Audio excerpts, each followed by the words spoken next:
Hey, Chris, Yeah, Fred. what's a Mason? That's a really good question, Fred. You've reached the internet's home for all things Masonry. Join Chris and I as we plumb the depths of our ancient craft. From the common gavel to the trowel, nothing is off the table. So grab your tools and let's get to work. This is On the Level. Well, we are back. My name's Fred Packwood, and his name is Christopher Burns. And we are On the Level with Fred and Chris. And just want to thank everybody for tuning in, so to speak, although that's an old radio term. We don't actually tune in. It's digital. It's a digital age, baby. Hey, if this is their first time, they need to go back because we've got 3 other episodes they need to listen to. That's right. Yeah, and I'm pretty excited about them as I kind of delve into the editing part of it. Our conversations, I think they're pretty relevant, and so does my mom. Oh, let's pass the hard test. That was the first. Mom likes our it. First fan, smash that. Hey, like that's button. good. If a non-Mason female is enjoying the conversation, then hopefully we're doing something for actual Masons that listen to this stuff. Yeah, if only it were true, because I'm totally full of crap. Oh, whatever, man. I was believing your mom. Okay. All right, so this week's topic, man, conflict between brothers. So I know it's Hey, you shut your mouth. Oh, that's not how to do it. Are you sure? Because it brought me back to our last stated meeting. No. So conflict between brothers. Now, this is an obscure topic, I'm sure, for you guys out there that are in lodge. I'm sure it never happens in your lodge. It's only us. Unique to us over at the Mighty 147, Sarasota, Florida. Blue Lodge, Sarasota's only Blue Lodge. I love that it's been nicknamed Mighty Sarasota. The Mighty I like Sarasota. that. I like it. That's right. We're the Mighty flagship. Sarasota. We got a Starship Enterprise, baby. I like it even more. Pride. Oh, that's right. I forgot. We'll talk about that on another podcast. So, banter being over, conflict between brothers. Point number 1, Chris. Well, first of all, the question we have to ask ourselves, people probably want to ask us, is how can we have conflict if we're Masons? Aren't we good men? Aren't we better than we came in originally? Aren't we supposed to be the best of the best? How's it possible? And the reality is we're just human. We're still just men. Yep. Right. Dang egos are still inside of us trying to control our thoughts and actions. Have you ever gotten into any conflicts with Masons? Well, I was raised to the sublime degree of Master Mason about 2.5 months ago. So you've had at least 10. So I've had at least 10 since then. But I've been at Masonry for a little bit, about a year now. And there has been a lot of little conflict. Now, I'm pretty good at it. I'm 59 years old. In 71 days, I'm going to be 60 years old. So I am... The big 6-0. Yeah, I'm the healthiest 60-year-old you know, by the way. But that's a different by podcast. far. I understand conflict resolution. I get it. And in Masonry, as I learn the precepts, concepts, ideas of Masonry, I know that at the end of the day, conflict resolution, regardless of whether I'm in the right or the wrong, starts with me. I know that. Mm-hmm. And I just know that in life in general, but certainly much more in Masonry. If a brother has a problem with me, and you tell me where this falls in, Chris, because you're our senior Mason here. Scary thought out of the two of us. Yes, and he's the senior Mason. But conflict resolution comes down to if a brother has a conflict with me, then it may not be my responsibility. It may not be my fault, but it's always my responsibility to bring conflict resolution, to be reconciled to my brother, so that Masonry as a whole doesn't take a black eye. What do you think? That's a tough one, huh? Yeah, that's totally. a tough one to do sometimes. I've been in this since 2018, so I guess I'm going on 5 years, or I'm probably right at 5 years now. And I've sat in chairs since day one. I was raised and installed immediately. And honestly, I think being in the chairs is your best opportunity to deal with conflict. It's going to be a regular part of your life if you're in a in an installed or appointed position in a lodge, you're going to have to work with 7, 10, 12 other guys of different backgrounds and different ages and different socioeconomic upbringings. And so you're naturally going to have some conflict there. And plus, we're all very passionate about what we're doing. We really believe in what we're doing. It's a personal thing to each of us. And so it's really easy to set that candle off. I personally had to leave the lodge I was raised in. I almost left Masonry because I wasn't equipped yet with the tools and how to handle these conflicts that arise in Masonry. And I handled them in the beginning exactly the way you would expect a young person to do it. I failed repeatedly. I couldn't control myself. Said probably escalate. An argument tends to be an escalation. You say something, I say something. Right. That my something angers you. You say something worse to me that angers me, and then you go worse and worse, and it's a race to the bottom. I was involved in a lot of communications like that in Masonry in the beginning, and working through the chair, dealing with the elders who gave me counsel on how to deal with these situations. It really helped me learn the tools that I needed to overcome those kinds of situations. And I think still to this day, I have those conflicts with brothers still. But I'm far better equipped in learning how to subdue my passions. That's the first one. When you're coming from a place of anger, it's really difficult to communicate with somebody. Right. Especially if they don't agree with you. So your first thing you got to do is get your emotions in check and realize that this doesn't have to be a fight. This can be a conversation if we just de-escalate the emotional situation out of it. And sometimes you have to walk away for that to happen, or leave the keyboard these days. Yeah, right. Yeah. Because welcome to the digital age. It's all emails, and the emails and texts can be just as bad as in person, because you don't have the fear of somebody striking you. Yeah. They're not close enough to get to you, and so you tend to be a little more vulgar and brave through written communication sometimes. But, I think the first step is just remembering your obligation. Yeah. And when you're an entered apprentice and you take an obligation and they give you the working tools, it's all kind of right there in the beginning, isn't it? Circumscribing our passions is one of the first things that we're taught about. How to be good men, not lie. These are all ways to help our communication, I think. Yeah, I agree. Truthful communication, not lying, not exaggerating, and circumscribing our passions. If you can do those things, you'll probably make it okay in an argument, in a difficult conversation. Doesn't even have to be an argument necessarily. Obviously, it's like we were talking about previously. In the lodge, people tend to keep it in check pretty well because they have those training wheels on, right? Right. But as soon as they're outside a stated meeting, could still be in the lodge, maybe the meeting just ended, you'll see a different kind of person, different kind of communication happening there. Yeah. Well, I want to go back to remembering your obligation, because I've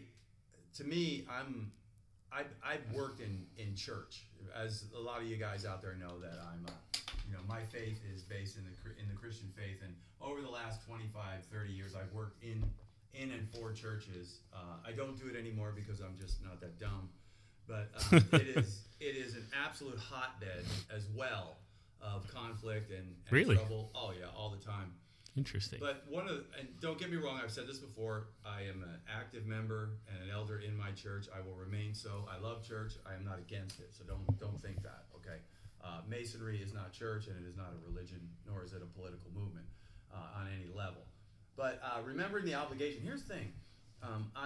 The point I was trying to make is that having been in that environment for so many years, I love to study.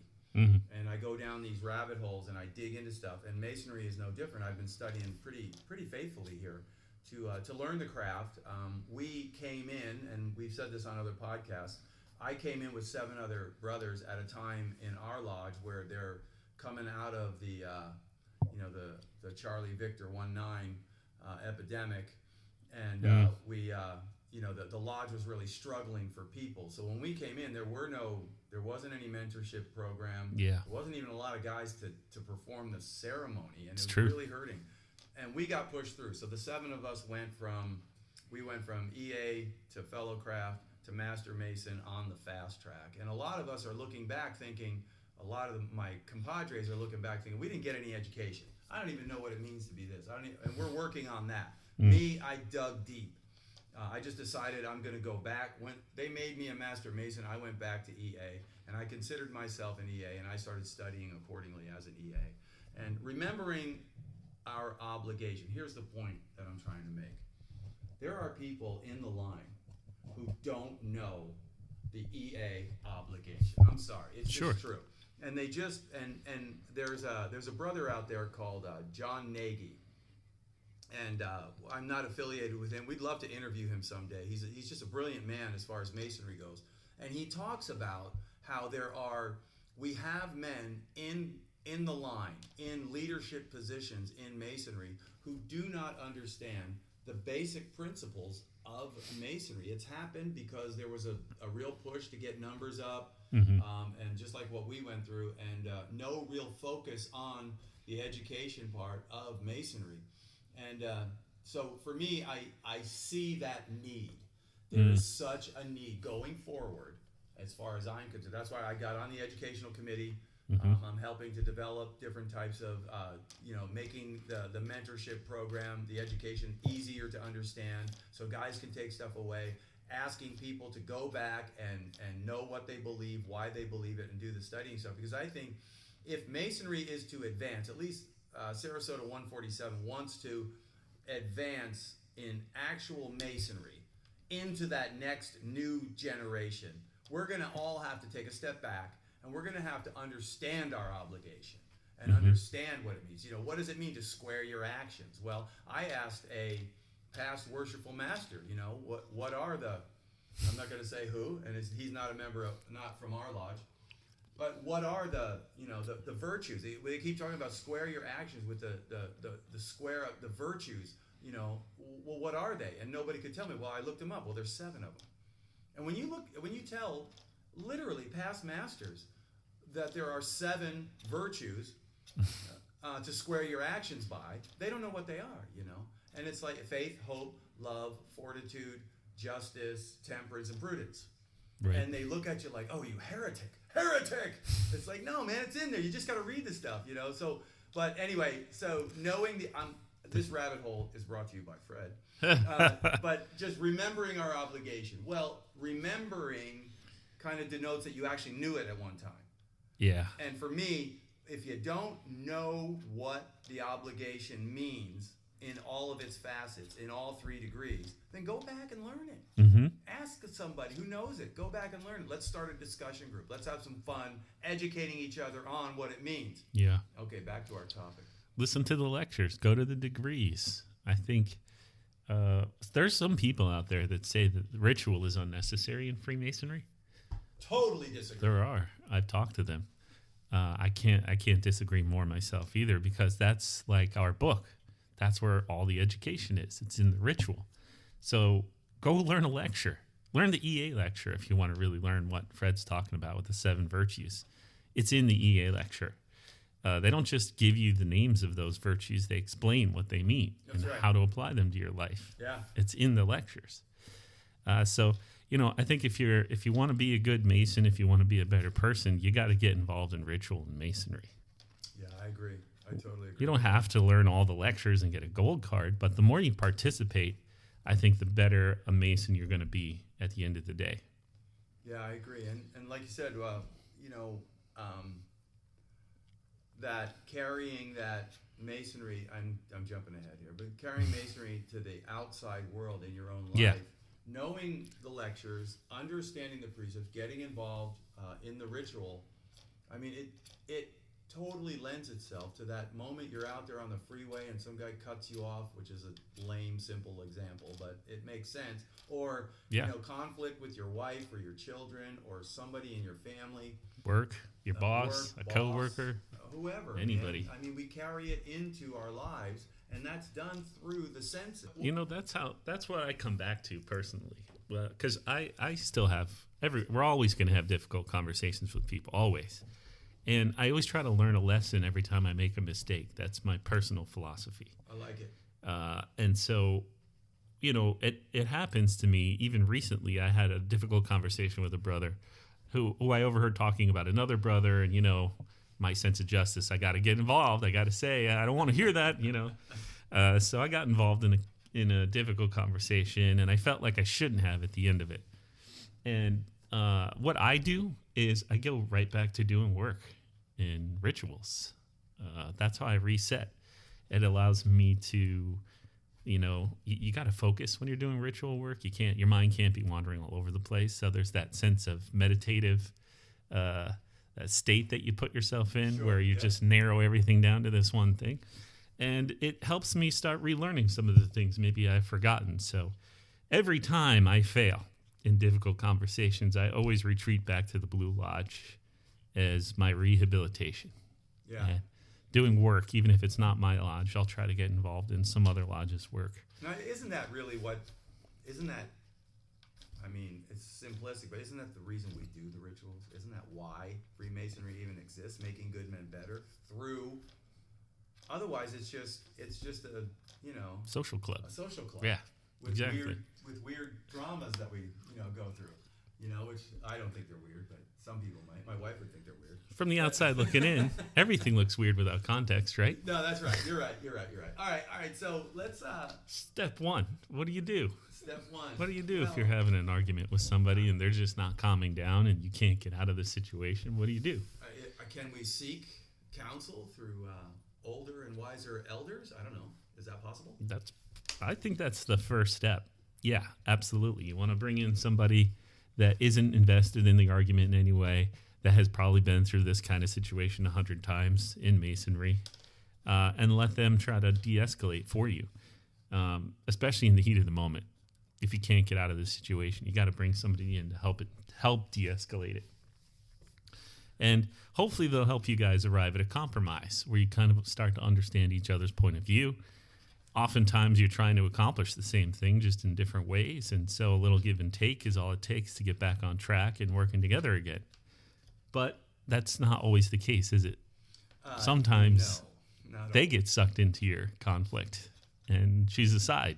So when you get to a point where there's conflict with a brother in the lodge and you need to seek counsel, you're going to have to choose your counselor well and wisely.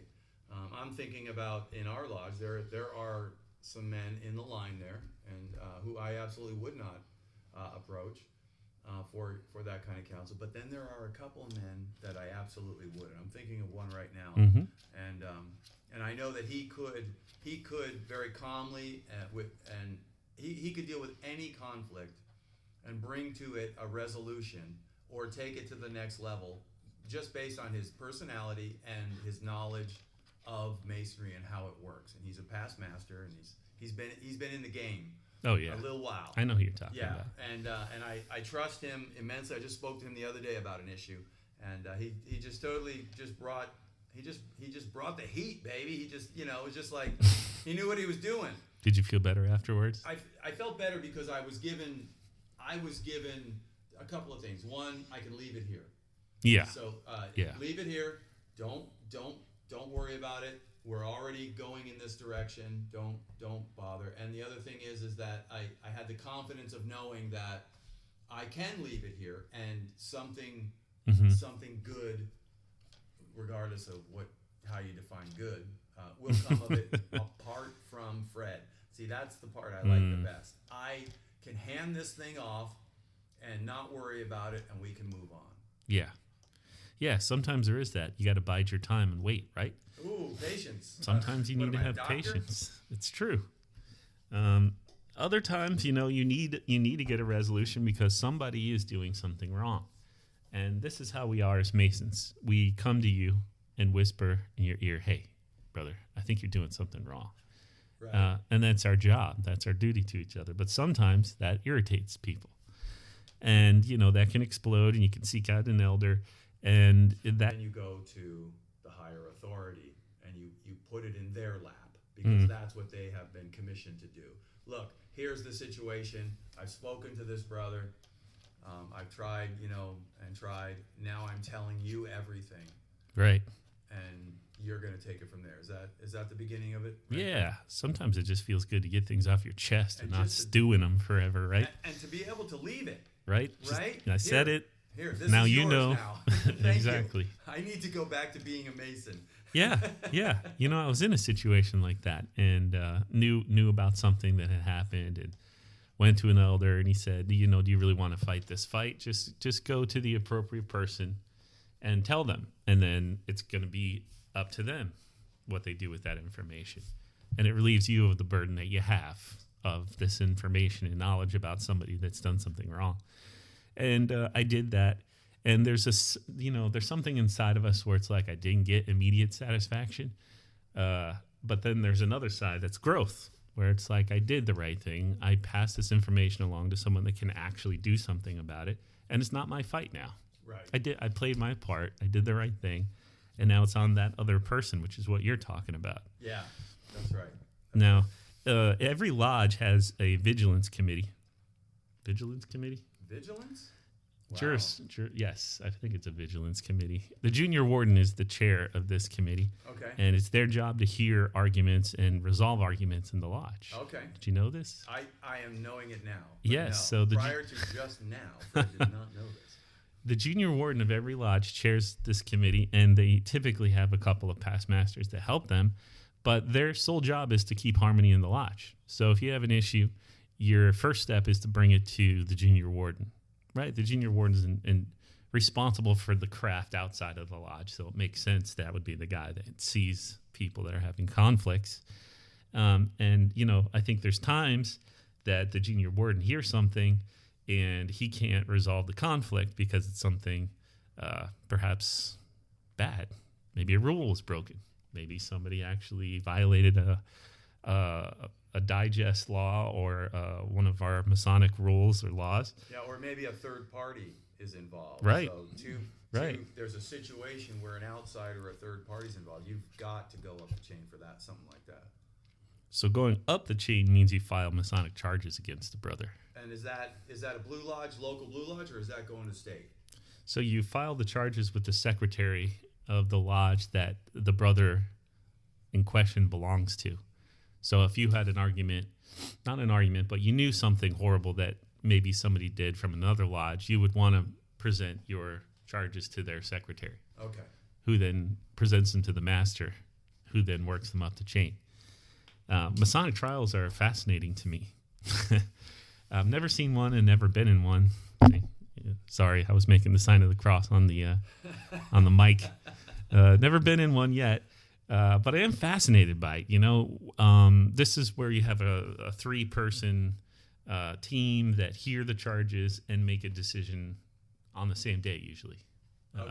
Yeah. All right. So the resolution it's not hanging over someone's head. Right. It's just like arbitration. I'm sure why do I get the feeling that the way legal arbitration is run today was originally formed by Masons. Since we basically formed just about everything else in this country, but anyways, go on, I'm bragging a bit.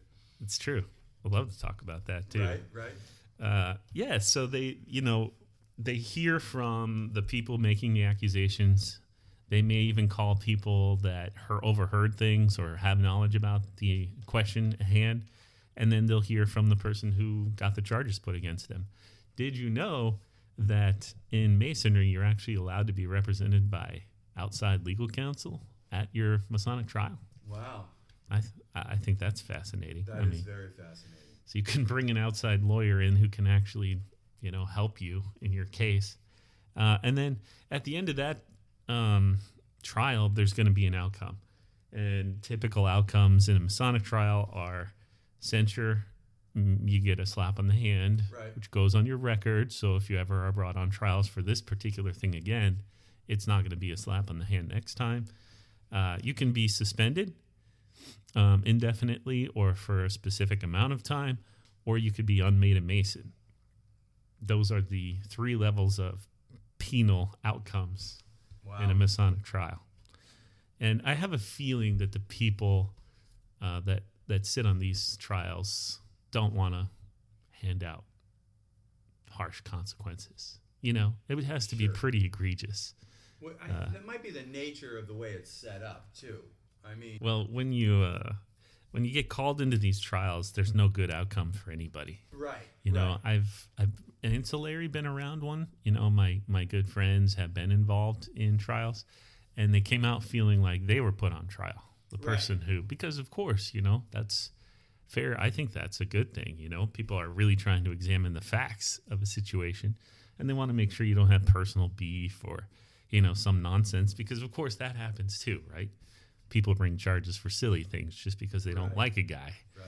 I think that's the point I was trying to make, is that the system is set up in such a way that each step of each way up the ladder that you go, there should be, if both the parties are Masons, okay, eventually it's going to get to halfway up there where they're just going to reconcile along the way during the process. The process is drawn out. We've gone all the way. Grand Lodge is coming down on this thing, and one brother comes to another brother and says, "You know what? This isn't right. Let's stop this right now. Let's give this up. Let's work this out between you and I, and let's call off, you know, the door, because it's bringing reproach to our local lodge. Now state's coming down to our local lodge because we can't handle our stuff, right? And they've got to come down and bail us out. And hopefully, there are brothers within, you know, within the lodge. These brothers are."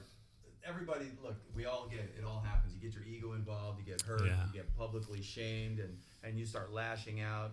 You start, you know, building your defense inside your head. And for goodness sakes, we can legally bring our own lawyers in. My lawyer is an absolute beast, man. He's a litigator, and he will absolutely beat anyone down. And it would be awful. That would be just an absolute, it would have to be something so egregious. To go all the way to the end, where somebody is no longer a Mason, taken out, no longer a Mason. I spent money on my own lawyer to come and absolutely, you know, tear them down and prove all this stuff. That, to me, should be very rare in the history. I'd love to know, you know, just how many times it's gone that far in the state of Florida. That'd be an interesting stat. Yeah. I would bet it's not many times. No, you're right. Not many times.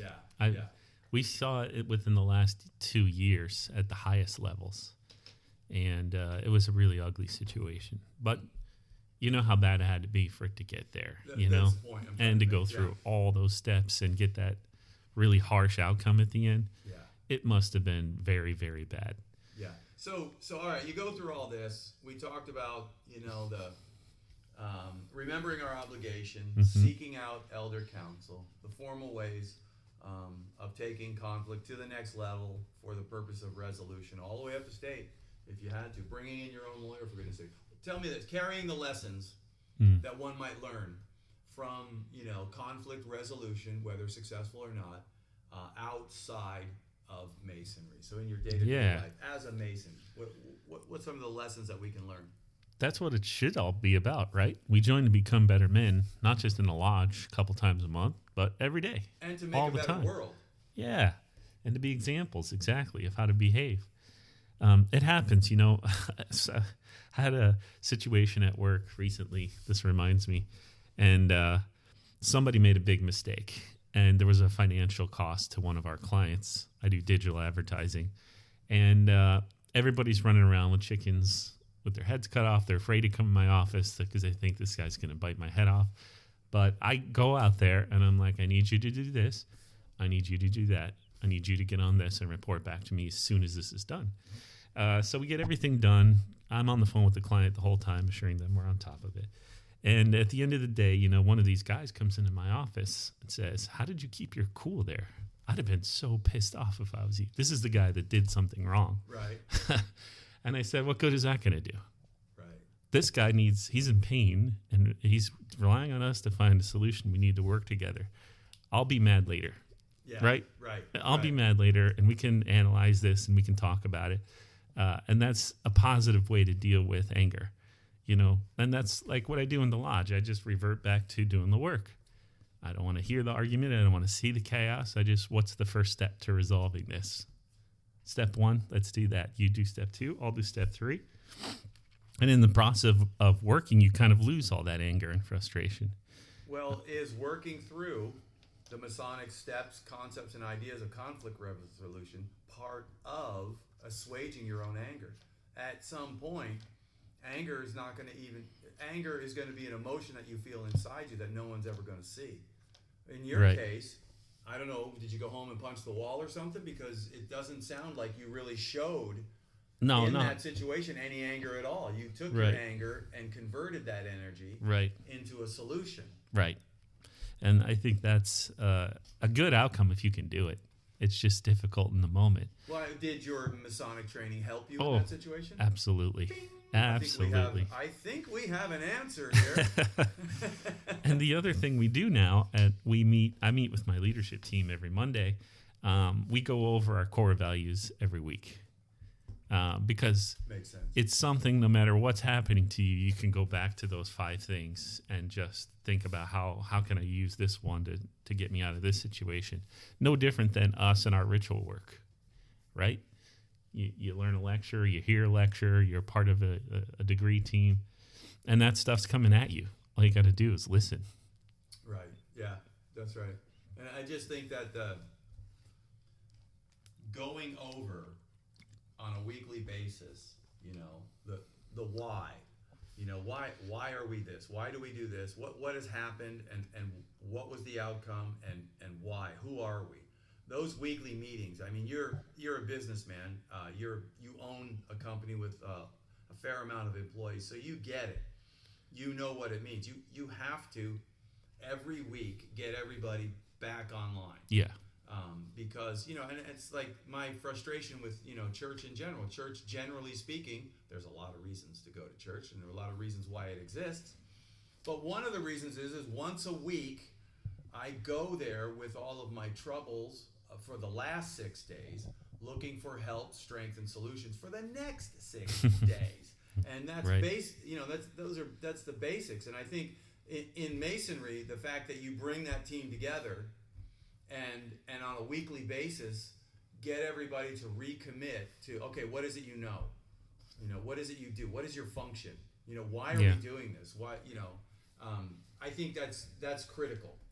That's absolutely critical. If I ever get in the line and into a place of leadership within my lodge, that's definitely going to be something that I incorporate all the time. And I'm always going to be, because I've owned my own business as well, and I know people get off track. And if you Sure. don't bring people back online to the vision and mission of the company, they are going to be running their own company in their own mind. And It's it's true. going to be just a hotbed of conflict. So that's kind of like, I guess it comes back to education, it like comes- you said. It comes back to education. I am big on education, man. Yeah. And we need to know this. Why do this? If you're not willing to study it, if you're not willing to dig in at your own level, okay, maybe you're not a big reader and studier. You're talking to a high school dropout here, so please, I had to go back. Talking to 2 of them. 2 of them, 2 high school dropouts here. So don't tell us, that you don't know how to read, you don't want to read, you're not good at it, whatever. Neither were we, but you can learn it. Yeah. And as Masons, especially anybody who's gone through the fellowcraft degree, and we see the steps and the understanding, the amount of education that is offered in there, that we're encouraged to go through these steps of education, of levels of education, the greatest concepts of education from the Greek masters and classics that there ever were, the 7 liberal arts and sciences, and to open yourself up to them. That's not going to happen by showing up for dinner, every other Tuesday night, man. You got to take it upon yourself and dig into it. So like you said, it comes down to education. Yeah. You got to get in the game, got to get the education. If you, like you said, a lot of lodges probably aren't doing great with their mentoring and their education, just like we didn't. Right. But it's still available. It's still there. There's always a guy you can talk to around. Yeah, that's right. Even if he's not your mentor. And even if you're not into reading books, there's always somebody you can talk to that can get you the education that you need to be a better Mason. Yeah, and reading it so you understand it, or studying it with a mentor so you understand it. But then the actual concept of a mentor, right? It's a nautical term. It has to do with tying one boat up to another boat. in ancient times. Really? And, yes, and so you would, and the one boat, whether it's a bigger vessel, smaller vessel, it doesn't matter. They're tied up equally next to each other, so that the boat that comes in can lead that other boat along the way, and that's what it is. It's not an overshadowing. It's not an. I'm not. The mentor doesn't come in and dictate to the person. He comes alongside. That's the concept of the word. This is one man who comes alongside another man and helps them through it, through education, reading and understanding education, and then being mentored by a man who's already been through it to help you grow. That is Masonic education right there. One cannot exist without the other. You have to have all of it to really grow in it. And I'm seeing, and this might be a side note, but I'm seeing in our lodge a real hunger for more than just Tuesday night dinner, man. There are men within here who came to Masonry because they're searching for light. There is no light out there. There's a lot of darkness out there, especially for men. There are no fraternities out there for men only to come in and learn from other men through education, through light, through the concepts of being a man, self-sacrifice, courage, honesty, integrity, hard work. These are the things that Masonry wants to teach men to make good men better, and that is Masonic education. And we started off today's podcast with conflicts between brothers, and we came all the way back down to the very end, and the very end again, like you just said, Chris, is education. It comes down to Masonic education. If you're not growing in Masonic education, I would venture to say that you're going to see your share of conflict, man. There's going to be conflict. Yeah, and if you're not getting the education, please at least learn from your mistakes. Make that an education. Yeah, don't do the same thing twice. That's right. When you know it was wrong the first time, you got to learn from your mistakes. Yeah, that's right. Final thought. Yeah. Remember your obligation. Remember your obligation. I mean, we made an obligation before God and our brethren to behave a certain way and to move through Masonry, and with a certain amount of, I don't know how to say it, just with some fervency, with some zeal, some fortitude, and some zeal to take this thing on. It's more than a club. It's not a gentleman's club. It is a way of life. Masonry is a way of life. Reading a great book right now that talks about how it's a way of life. And if Masonry isn't, if you're not coming into Masonry as a man and letting it wash over you, so that you become more and more understanding of its precepts and concepts and changing your life, or should I say, God changing your life through the precepts of Masonry, then I think you need to take a step back and ask yourself why you're here. Yeah. I mean, people, all you got to do to further yourself as a man in Masonry is get involved. Just do something. Yeah. Whatever it is. You don't have to be an officer. You don't have to do 7 years in the line. But you could sit on a committee. You could be a mentor. You could be a catechism guy. Just doing that work in Masonry around guys is going to help you become better. Yeah, that's right. Beautiful system that we've got. I agree. I just love it. I absolutely loved it from the moment I went through the EA degree. And again, I've said this before on other podcasts. I had no idea what to expect. It was completely blindsided. I didn't either, to be honest with you. And I'm not going to give anything away because I don't want to ruin it for anybody else. But but from that moment, going through that degree, coming out on the other side of it, and then beginning the process of proficiency to understand what exactly I went through, to look back on it, study it, understand it. It drew me in and challenged me to go places in my mind that I've not gone before, and that's my hope for every EA that comes into our lodge, is that we can get them excited and hungry for it, because there's not a lot to be excited about out there, man. There's not. it's pretty lame out there, man. I mean, sure, you can watch a lot of Netflix and play some video games. Yeah. There's a lot of technology you can get into, but to distract you. I think at some point every man desires within his heart to be better, to do better, to be a part of something that's greater than himself, and that's clearly what Masonry offers. At least that's what it offers to me. Any final thoughts, Chris, before we get out of here? You said something, you nailed it on the head. You got to let it happen to you. You know, a lot of people come in and they expect it to be like everything else they've been involved in, and they think they can change it or shape it or get something out of it. But I think that once you really let go and just observe or get involved and do something, listen with your ears and your heart, that's when the change starts to happen. Yeah, man. You just got to let go. Yeah. Just let go and let it happen. Yeah. That's it. That sounds very rapey, but I meant it in the most positive way. Okay, and on that note, this has been another exciting edition. This would be podcast number 4. Yeah. Of On the Quattro. Level with Fred and Chris. And we're working hard on our intros, outros, on our tech. We are in this to win this. We will not be giving up, so we'll be here, as you know, God willing, every week to put out more podcasts. Please email us, let us know how we're doing, what you think, and how we could improve. If you have somebody in mind that you think might be a good interview for us, we are definitely looking for people to interview on this podcast. But at the end of the day, we want to further the cause of Masonry in this day and age, because we think Masonry has a lot to offer the men of this country and the world, as it has for at least 350 years, possibly even thousands of years. And on that note, Chris, we're going to sign off. All right.